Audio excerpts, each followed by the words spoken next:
उच्चतम न्यायालय ने देश में मिलावटी दूध की बिक्री पर चिंता जताते हुए आज कहा कि एक बहुत ही गंभीर मुद्दा है और इस पर रोक लगाने के लिए राज्य सरकारों की ओर से कार्रवाई किए जाने की आवश्यकता है। न्यायालय ने हरियाणा, राजस्थान, उत्तर प्रदेश, उत्तराखंड और दिल्ली की सरकारों को निर्देश दिया कि वो अपना जवाब दाखिल कर बताएं कि वो मिलावटी दूध पर रोक लगाने के लिए क्या कार्रवाई कर रहे हैं, क्योंकि केंद्र ने कहा है कि इस मुद्दे पर कार्रवाई की जिम्मेदारी राज्य सरकारों पर है। न्यायालय ने कहा कि वह इस मुद्दे पर जनहित याचिका के दायरे को विस्तारित करके उसमें देश के अन्य राज्यों को शामिल करेगा।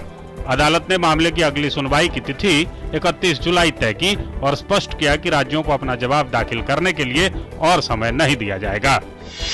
पूर्व दूरसंचार मंत्री ए राजा ने दिल्ली की एक अदालत में 2G स्पेक्ट्रम मामले से जुड़े नीरा राडिया की बातचीत के 62 अंशों की सीडी रिकॉर्ड के रूप में पेश करने की सीबीआई की याचिका का विरोध करते हुए एक अर्जी दाखिल की है।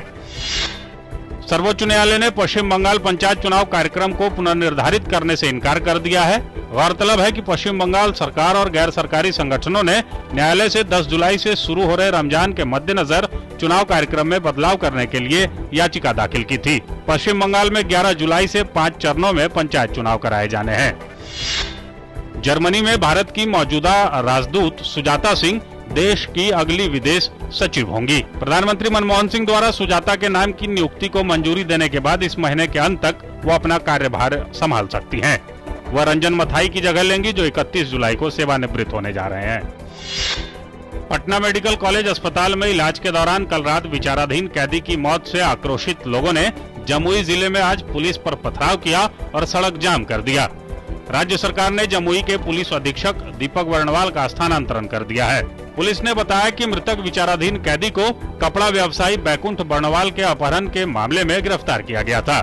मुख्यमंत्री नीतीश कुमार ने पुलिस हिरासत में पिटाई से हुई मौत पर दुख जताते हुए लोगों से शांति बनाए रखने की अपील की है और मृतक के आश्रितों को मुआवजे के तौर पर 5 लाख रुपए दिए जाने की घोषणा की। रतन टाटा और एयर एशिया समूह के प्रमुख टोनी फर्नांडिस आज नागर विमानन मंत्री अजित सिंह से मुलाकात की और उन्हें प्रस्तावित एयरलाइंस कंपनी में ताजा नियुक्तियों और अन्य घटनाक्रमों के बारे में जानकारी दी। सस्ते किराए वाली बजट एयरलाइन शुरू करने का उनका आवेदन मंत्रालय के पास लंबित है।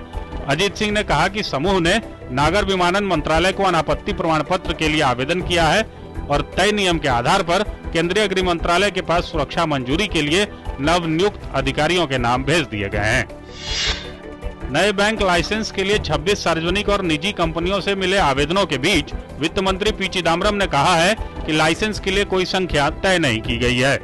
उन्होंने कहा कि बैंकों की ज्यादा तादाद का मतलब होगा ज्यादा प्रतिस्पर्धा और ज्यादा प्रसार और तेजी से वित्तीय समावेश। उन्होंने कहा बड़े बैंकों का मतलब होगा कि हम विदेशी बैंकों के धन पर निर्भर करने की बजाय अपने बैंकों के धन का इस्तेमाल कर सकेंगे।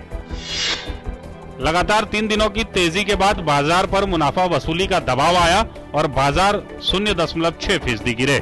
सेंसेक्स 113 अंक गिरकर 19,464 और निफ्टी 41 अंक गिरकर 5,857 पर बंद हुआ। रियलिटी शेयर 1.75% टूटे। PSU, oil and gas, bank, auto, IT, capital goods, metal, तकनीक और पावर शेयर 1 से 0.4% तक गिरे। कंज्यूमर ड्यूरेबल्स शेयर 0.75% चढ़े। हेल्थ केयर शेयरों में 0.5% की मजबूती आई।